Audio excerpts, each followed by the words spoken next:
जो वक्फ की संपत्ति थी वो कुछ ही लोग थे, और इस प्रकार का कांग्रेस ने जो कानून बनाया, हड़बड़ाहट के अंदर बनाया, वोट बैंक को ध्यान में रख करके बनाया कि ये वोट बैंक हमारे खाते में आ जाएगा, प्रिविलेज मोशन लेकर के आएंगे, ये बात कही गई। मैंने कहा तो गंभीर मामला है भाई, अगर प्रिविलेज लोशन की बात आ रही है फिर तो गंभीर मामला है।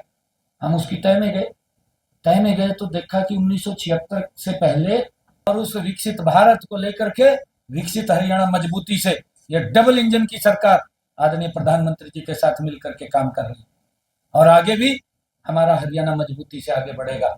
और मैं एक और बात आज आपके लोगों के माध्यम से कहना चाहता हूँ, आदरणीय प्रधानमंत्री नरेंद्र मोदी जी ने प्रधानमंत्री हर घर मुफ्त बिजली योजना ये चला रखी है। 15,000 घरों के ऊपर 2 किलोवाट का जिनका कनेक्शन है सोलर पैनल लगा रहे हैं। जिनका 2 किलोवाट का सोलर पैनल लग गया उसका बिजली का बिल जीरो हो गया, कोई बिजली का बिल नहीं आ रहा। और मैं ये भी कहूंगा आज आपके माध्यम से कि आप अपने अपने घरों के ऊपर जिनका 2 किलोवाट का कनेक्शन है, अपने घरों के ऊपर सोलर पैनल लगवाएं, 2 किलोवाट का लगेगा, कोई खर्चा नहीं है। आदरणीय प्रधानमंत्री जी और हरियाणा सरकार उसको देने का काम कर रही है, उसका फ्री में लगाने का काम हमारी सरकार कर रही है। झूठ पे खड़े हैं, कुफर तोल रहे हैं, इधर उधर की बात करते हैं। ये भाई अपने तरफ देखना चाहिए कि हमने क्या किया अपने समय के अंदर, किस प्रकार से सिस्टम को कलेप्स करने का काम एक कांग्रेस की सरकार ने किया था। उसके अंदर साझीदार था, ये सुरजेवाला साझीदार था। जब तो मलाई खाता था, सिस्टम के ऊपर ध्यान नहीं था कि लोगों को सुविधाएं देनी है नहीं देनी। आज हरियाणा के अंदर रोड का इंफ्रास्ट्रक्चर देखिए, आज हरियाणा के अंदर हमने अपने बजट के अंदर घोषणा की है हर 10 किलोमीटर के ऊपर मॉडल संस्कृत स्कूल बनेगा बच्चों की एजुकेशन के लिए।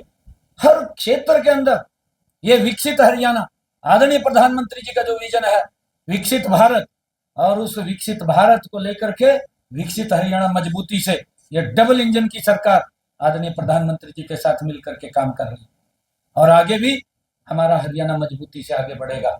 ये झूठ मत फैलाएं और ना झूठ बोलें, पहले अपने गिरेबान में झांके और जो मैंने बात कही है उसके ऊपर जरूर मंथन विचार करके तब फिर स्टेटमेंट दें, झूठ मत बोलें। मैं ये कहना चाहता हूँ। मेट्रोपॉलिटन सिटी आपने घोषित कर रखा है, इंटरनेशनल एयरपोर्ट, नेशनल एयरपोर्ट की बात चल रही है, दूसरे राज्यों से लोग यहाँ पर पहुंचेंगे, लेकिन शहर के भीतर ट्रैफिक जाम से शहर बेहाल है। उसको लेकर कोई एक अलग से व्यवस्था बनाने की जरूरत पड़ेगी, क्योंकि बाहर के लोग अगर आएंगे तो ट्रैफिक भी बढ़ेगा, उस हिसाब से हमारी व्यवस्था भी होगी। देखिए उसी हिसाब से धीरे धीरे करके व्यवस्थाओं का भी परिवर्तन होता रहता है। हमने अभी बजट के अंदर एक घोषणा की है, शायद आप लोगों को ध्यान में होगा, फ्यूचर डिपार्टमेंट, हमने उसके अनाउंसमेंट किए।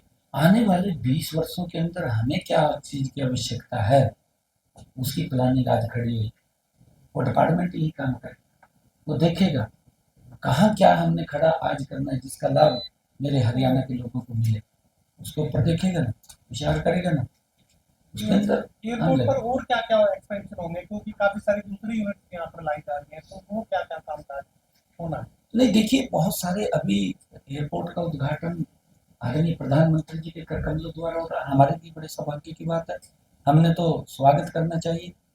परंतु विपक्षी दल विकास को देख करके भी मुरझा जाते हैं, उनके तो प्राण छूट जहाँ भी नहीं क्यों कर रहे हैं इतना काम, हमें तो सहन ही नहीं हो रहा। कमाल तो ये हो गया, मैंने कहा भी अभी भाई आज यहाँ से आइए आप लोग का हम स्वागत करेंगे, आपने तो आकर के यहाँ बुक्का लेकर लाइन में सब जगह खड़े होना चाहिए यहाँ के नागरिक के नाते।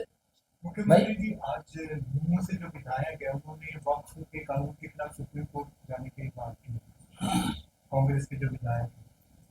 देखिए क्योंकि मैं आपको बताना चाहता हूँ जो वक्फ ये अभी बिल आया है, इस बिल का देश के लोगों को और मुस्लिम समाज को इसका लाभ मिलेगा, क्योंकि जो वक्फ की संपत्ति थी वो कुछ ही लोग थे, और इस प्रकार का कांग्रेस ने जो कानून बनाया, हड़बड़ाहट के अंदर बनाया, वोट बैंक को ध्यान में रख करके बनाया कि ये वोट बैंक हमारे खाते में आ जाएगा, परंतु उसको ये मालूम नहीं था कांग्रेस को कि आपके खाते में आपका नुकसान होगा इससे, और नुकसान हुआ है उसका। आप जीरो पे आउट हो रही है कांग्रेस, आप देख रहे हैं ना। हरियाणा के अंदर जीरो पे आउट होगी, यहाँ नींव रखी गई उसकी। दिल्ली में तीसरी बार जीरो पे आउट होगी, कांग्रेस का बचा नहीं कुछ भी। अब तो कांग्रेस के लोग ये सोच रहे हैं कि भाई क्या करें हम भाई। सीआरपी नेता भी परंतु मैं आपको ये बताना चाहता हूँ, इस वक्फ बिल का मुस्लिम समाज को भी लाभ है, हर व्यक्ति को लाभ है। अभी विधानसभा के अंदर हमने एक कमेटी का भी गठन किया है। एक विषय आया था वक्फ बोर्ड की लैंड थी। 1967 के अंदर वो लैंड श्यामलाल दे थी। 1967 के बाद वो 1990 में कोई नोटिफिकेशन होती है, नोटिफिकेशन होकर के उसको वक्फ के नाम कर दिया जाता है। ये तो तथ्य है हमारे यहाँ। अभी विधानसभा में उठा, भूपेंद्र सिंह हुड्डा ने उठाया,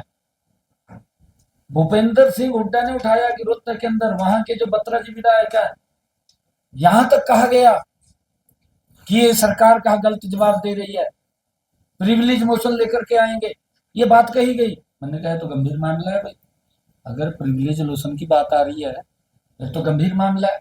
हम उसकी तय में गए तो देखा कि 1976 से पहले वहां पर तालाब भी था, परंतु वो श्यामलाल दे थे।